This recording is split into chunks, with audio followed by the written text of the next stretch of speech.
Hey everybody, I'm Zach. And I'm Jesse. And you're watching In Depth. On Now You Know.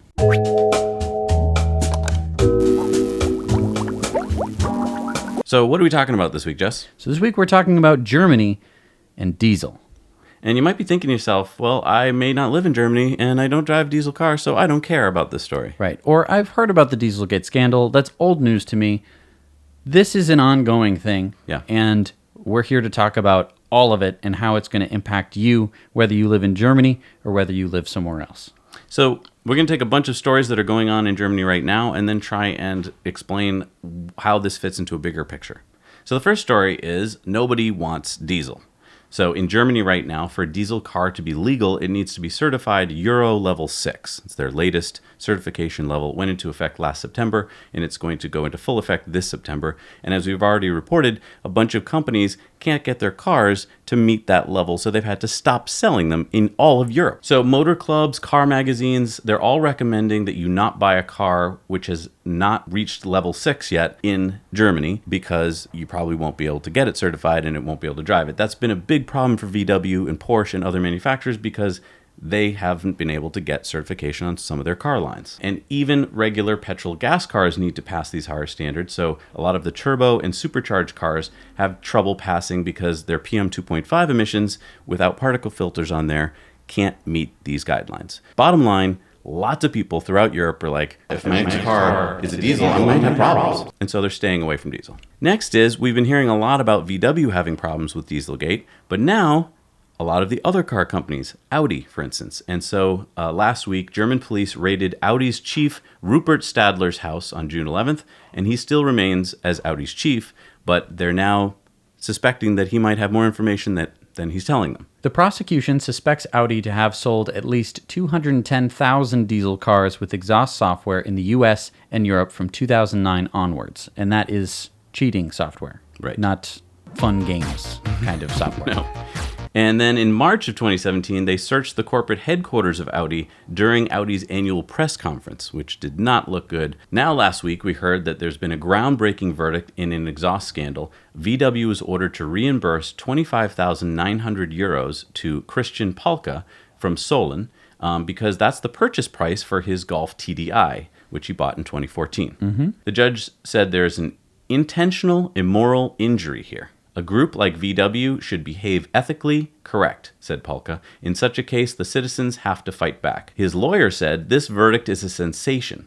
Judges for the first time detailed that the VW bosses knew about the diesel scandal and deliberately did nothing against the immoral damage to consumers. Big deal here because now we're seeing that VW actually has to pay back individual buyers for the full price of their car. Right. And we're just beginning to have basically German versions of class action lawsuits happening now. Which, I want to remind you, about a year ago, everyone said, well, that'll never happen in Germany. Right, because there are no such things as class action lawsuits, except now that there are, because people are so mad. Right. If you had a car between 2009 and 2014, you had a chance to try and get that car up to the latest standards until you would bring it into your dealer, they would reprogram it with software, and hopefully get it up to the latest standards. Well, it turns out that 15,000 VWs and Audis are still not up to those standards, and they'll be recalled, basically. They'll be made useless. Your car basically will not be allowed to drive on city streets, and this is according to the Federal Ministry of the Transport. Well, so it's not being recalled. The Federal Ministry is calling it a recall, but basically, right, it'll be... You're not getting your car taken back and fixed or anything. It's just a useless car. You can't take it on the road because it's a health hazard to everyone. I guess this is kind of a lost in translation thing between German and English, but right. So your car will be not street legal if you cannot bring it up to the standard. And so there's still a lot of cars out there that can't get up to the standard. The software either doesn't work or the engine's not quite fine-tuned enough, whatever. These cars are losing certification. You can imagine what that's doing to consumers who are going, wait a minute, your VW now is worthless? I'm not going to buy another one.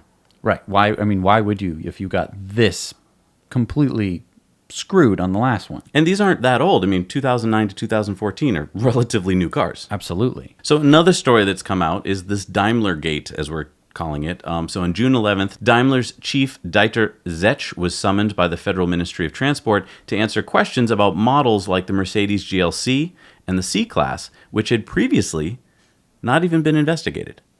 But then when certain engineers had started to leak certain information, investigators started to look into them and went, oh, these don't seem to be giving out the correct amounts of emissions. So when they went and looked at them, they said, what about these cars? Right. So it's turning out now that if these models are found to be cheating, then Daimler could be looking at 1 million vehicles, which approaches the level of the VW scandal. And it all comes back to putting out a car, a diesel car, saying that it's clean, putting out all this marketing that's saying, oh, it's clean diesel, feel good about driving it, convincing all these people to believe you. Right.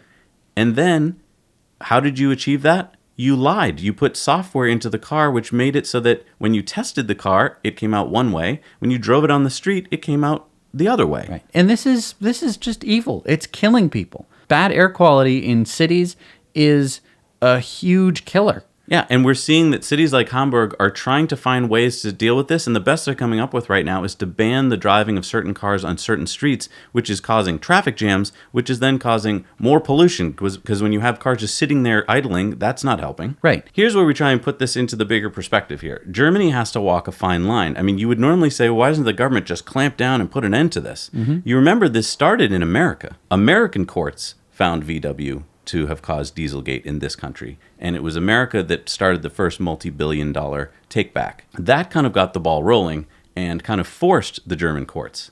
But again, why wouldn't the German courts just be very harsh to VW? Well, VW is the largest worldwide automaker with 10.8 million vehicles sold in 2017. And it employs about 626,000 employees. VW owns Audi, Porsche, Bentley, and Skoda, just to name a few. They have a revenue of 231 billion euros in 2017. Now, they're not alone, right? There's BMW, which is another big German car company. They had revenues of 99 billion euro in 2017. And then there's Daimler, which had revenue of 164 billion euros in 2017. Now, I know I'm throwing around a lot of numbers here, so we want to try and combine those numbers. The combined VW, BMW, and Daimler revenue was 494 billion euros. What is that compared to the entire German GDP? It's 14.5% of Germany's GDP. They also have 14% of Germany's 44.6 million workforce. Imagine 7 people walking down the street. 1 in 7 works for one of these companies. Right. Now, that's just directly employed by these companies to either make or market their cars. Then think of all the auxiliary people, the people that built the house for the person who works for BMW, the person who teaches that person's child, the person who pumps their gas. Like, the auxiliary workforce that supports that workforce is practically the entire economy of Germany. Right. If you were to just take out those 3 companies from Germany and get rid of them, Germany's economy would collapse. Right. So here kind of lies the rub. VW was just ordered to pay a $1 billion euro fine. And a lot of people have said, aha, finally, good, something's getting done. They've been charged €1 billion. But get this, VW did not appeal this. VW said, thank you very much, we will pay that. Why didn't they appeal? Wouldn't you? I mean, it's €1 billion. You don't want to give that away. They got off cheap. They got off cheap? Yeah, they got off really cheap. €1 billion, they're happy to pay that and move on. They just want to be done with this and move on. And the government wants to be able to say, hey, we did it. We charged them €1 billion.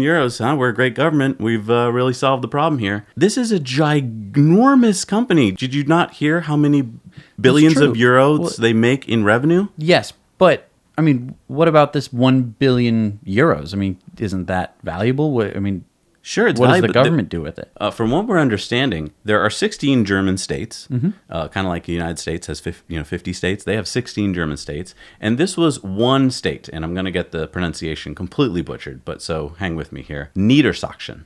So it's the state on the west side, in the north, next to the Netherlands. It's going to get 100% of the money.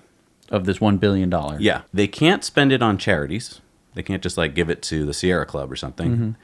They really don't actually kind of know what they're going to spend it on yet, because this is never, I don't think many people ever considered they'd be getting $1 billion from VW. So they've got to spend it on something.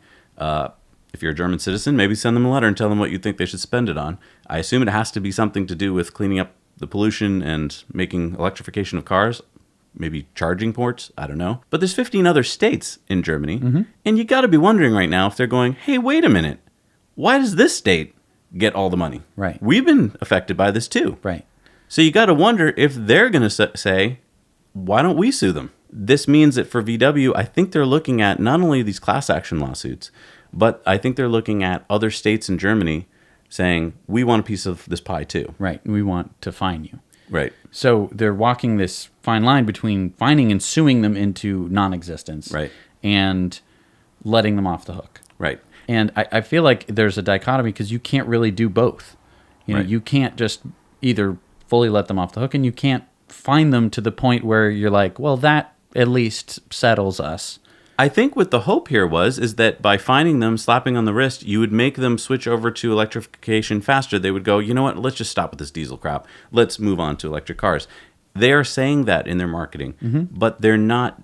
Look at what they're investing in. Are they investing in battery factories? I don't see any battery factories of any real substance being built in Europe. Right. It needs to be. They need to be being built now. Right, by these companies. Now, there's Chinese companies and Korean companies that are looking to do this, Right. but not European companies. Right. Again, it's you got to ask: do they know what they're doing? Are they trying to confuse? Are they confused themselves? I don't know what they're doing.